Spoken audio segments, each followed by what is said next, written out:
आला हजरत ने कहां कहां हुक्म लगाया है कादियानियों पर और क्या क्या हुक्म लगाया। पहले नंबर पर जिल्द नंबर फतावा रिजविया की 11 805 सफ़े पर आइए, 508 सफ़े पर आइए, 508 सफ़े पर आइए। 508 सफ़े पर आते हैं तो जनाब आला हजरत से सवाल होता है कादियानियों के मुतालिक। कादियानियों के मुतालिक आला हजरत से सवाल होता है एक लंबा चौड़ा, जिसका जवाब आला हजरत मुख्तसरन इरशाद फरमाते हैं। आप फरमाते हैं,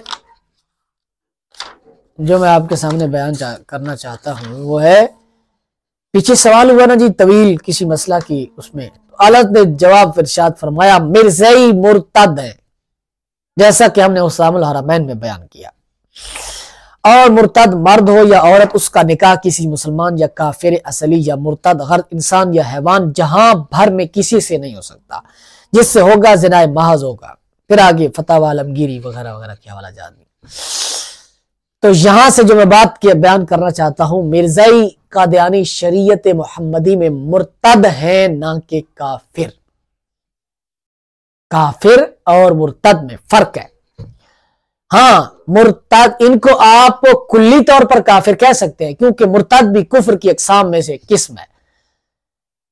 लेकिन शरीयत मोहम्मदी के मुताबिक हुक्म लगाने में आपने थोड़ा सा आगे जाना पड़ेगा। ये जुज़वी तौर पर आपने ये तमीज करनी पड़ेगी, ये काफिर असली है, ये मुर्तद है, ये काफिर मुजाहिर है, ये क्या है, उसकी वजाहत भी आला हज़रत ने। तो ये हो गया आला हज़रत का एक हवाला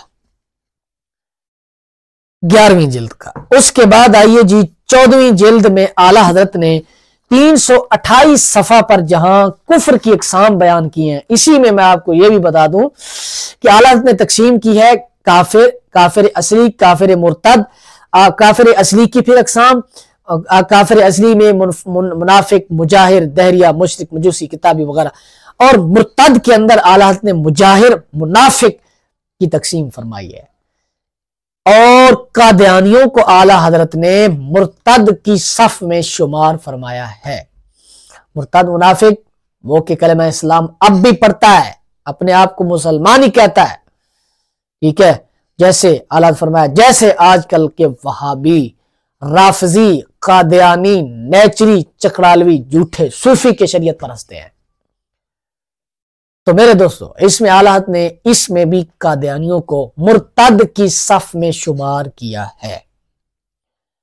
अब जाहिल ही होगा कि जो इसका ये माना लेगा कि तुम इसको काफिर नहीं कहते, मुर्तद कहते हो इनको, तो मेरे भाई शरीयत में काफिर असली की बनिस्बत मुर्तद का हुक्म जो है वो ज्यादा सख्त है।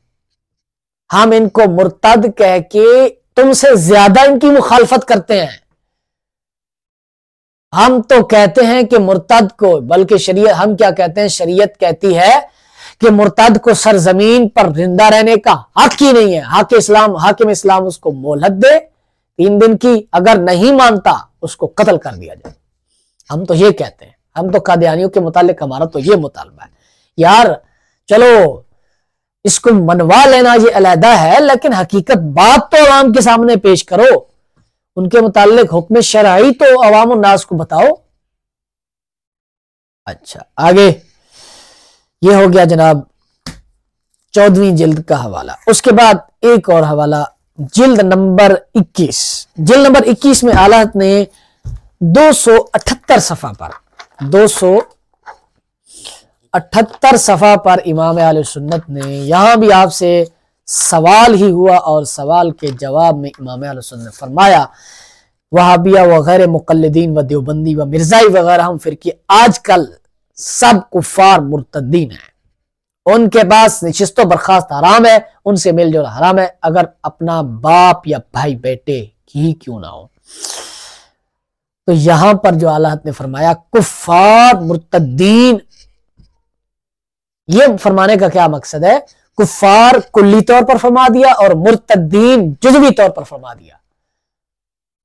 तो ये थे जनाब इनके हुक्म के मुतालिक। अब ये बात आपको समझ आ गई कि ये मुर्तद है, काफिर नहीं बल्कि मुर्तद है।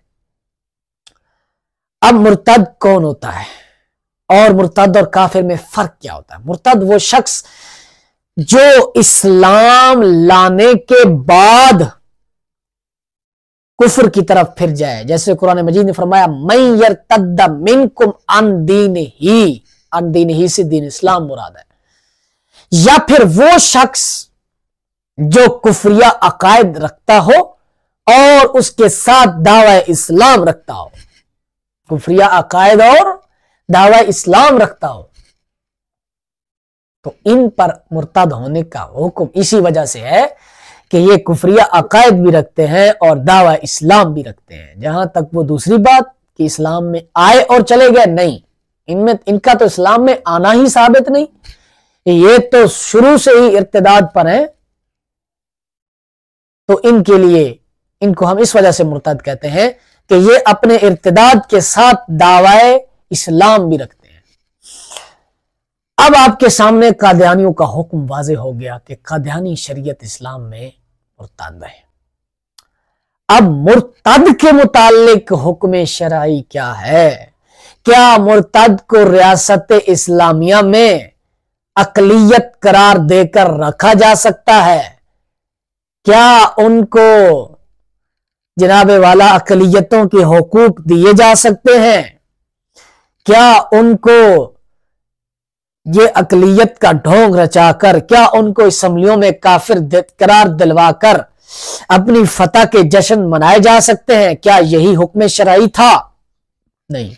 अब आला हजरत की तरफ आइए, बल्कि आला हजरत से पहले मैं दुर्र मुख्तार का आपको हवाला देना पेश करूंगा। आला हजरत तो चलो ये मसल की इख्तलाफ आ जाएगा। दुर्र मुख्तार, इसमें वाज़े लिखा है कि हाकिम इस्लाम को चाहिए कि जो शख्स मुर्तद हो उस पर इस्लाम पेश करे। अगर वो तौज़ीह तलब करे, उसको कैद में रखकर 3 दिन उसके समझाने के लिए असबाब पैदा करे, यानी अहले इल्म को, उलमा को उसके साथ बिठाए, भाई यार इसको समझाओ, इसका दिल साफ हो जाए, इसका दिल साफ हो जाए। अगर वो 3 दिन भी नहीं मानता तो शरीयत इस्लामिया कहती है मुर्तद को सरजमीन पर, सरजमीन इस्लाम पर खुले फिरने का हक नहीं है, हक नहीं है, हक नहीं है। उसके लिए या इस्लाम है या मौत है। और यही बात इमाम अहले सुन्नत ने फतावा रज़विया जिल्द नंबर 14 615 सफा में, 615 सफा पर आला हजरत ने बयान फरमाई है। किसी मसला के तहत ये फरमा रहे हैं मुर्तद जैसे सुल्तान इस्लाम फौरन कत्ल करेगा, और अगर गौर के लिए मोहलत मांगे तो 3 दिन की मोहलत देगा और उनमें भी कैद ही रखेगा।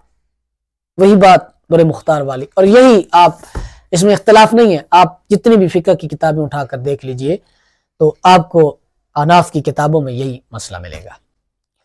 अब मेरे दोस्तों, कादियानी हो गए मुर्तद, मुर्तद की सजा आपके सामने कि उसको सरजमीन इस्लाम पर जिंदा रहने का हक कतई नहीं है।